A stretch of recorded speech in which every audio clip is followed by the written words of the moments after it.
In a dark, crooked house, a young girl sits at the table bundling together matches to sell. Her father, sad, angry and frustrated that he was now becoming poor, throws his daughter out into the snow to sell the matches. It was so terribly cold and almost dark. A snowstorm was gathering in the distance, approaching nearer and nearer by the second. All the townsfolk hurried to find shelter, leaving the poor little match girl alone. Snow suddenly fell thick and fast, glistening in the crisp winter air. Snowflakes twirled and danced inside the freezing storm. The little match girl shivered, huddled under the doorframe of a simple townhouse. Slowly, the storm moved on.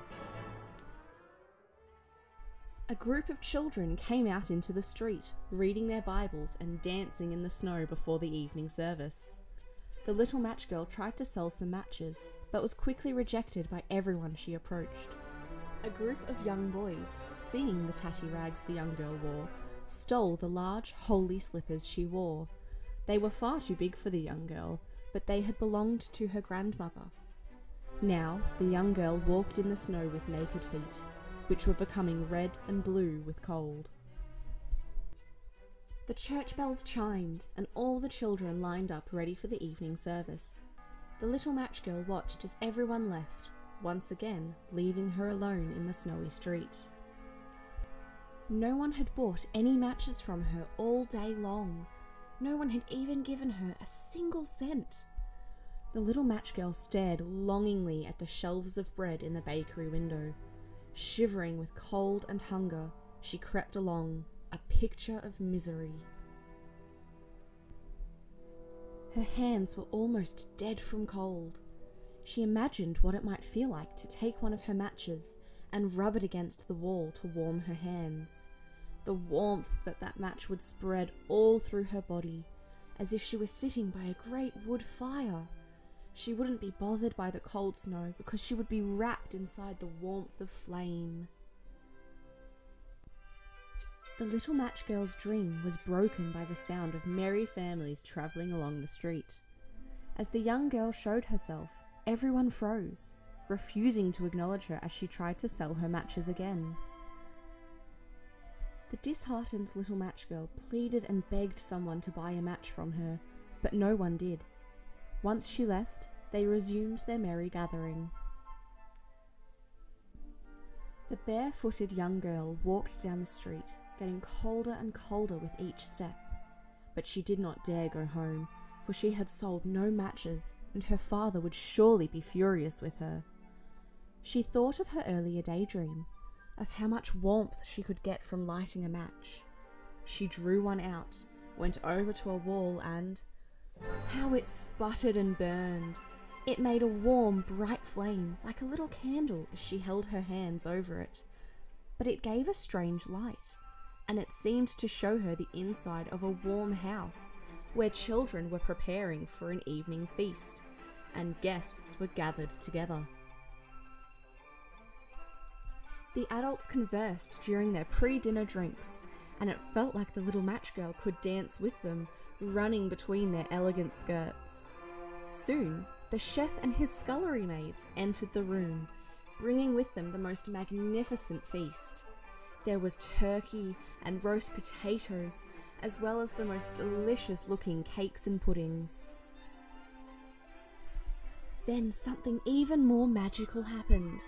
The salt and pepper shakers leapt from the table and began to dance across the floor. They sprinkled their subtle seasoning across the roast at the table as they proudly made way for the turkey, who had joined them on the floor for an entrancing dance. Steam rose gloriously from it as it twirled around the room, sending the smell of hot turkey and cranberry stuffing in the direction of the little match girl. The cranberry stuffing rolled along the floor with the turkey. Then, a new, delectable smell wafted around the little match girl. A smooth, rich chocolate melted into the room. It was thick and creamy as it tangoed by the dinner table. Then, wobbly jellies wibbled and wriggled across the floor, and sugar plums spun and twirled. The little match girl followed the smells, but found herself bumping into the wall of the house. The match had gone out. She started to feel the cold again, biting at her heels in the snow. Some townsfolk walked by her, and she attempted to sell them some matches, but they refused. The little match girl begged, but still they refused. She cried into the snow, her tears crystallizing as they froze in the cold air. In hopes of gaining some more warmth, she lit another match. This time, the wall disappeared to show a beautiful Christmas tree with enchanting dolls underneath it. The dolls danced, moving their clockwork bodies under the sparkling Christmas tree. It was a beautiful scene. It was the Christmas delight she had always dreamed of, dancing before her eyes. The acrobatic Jack-in-the-Box brought a smile to the young girl's face.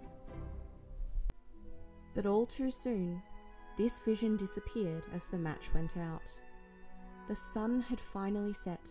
The sky was clear, and the little match girl gazed up, watching the stars twinkling overhead. Just then, she saw a single star fall from the heavens. "Someone must be going to join them up in heaven," sighed the little match girl to herself. It was something her grandmother had told her once. When a star falls down, a soul is taken to heaven. She lit another match against the wall. It became bright again, and in the glow, her grandmother stood, clear and shining, kind and lovely. "Grandmother!" cried the little match girl. "Take me with you. I know you will disappear when the match is burned out." And then the bright flame dissipated, and the vision of her grandmother vanished. She cried into the snow, calling for her grandmother. The little match girl, cold and freezing outside in the snow, suddenly stopped shivering.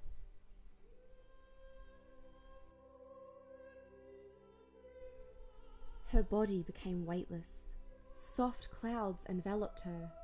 Her grandmother appeared and watched over the little match girl's body. Angels circled the young girl, and baby cherubs played their heavenly instruments. The young girl's eyes opened to the sight of her loving grandmother. Stars and clouds intermingled as the little match girl's grandmother led her to a place where there was brightness and joy above the earth. Very, very high, and up where there was neither cold, nor hunger, nor fear.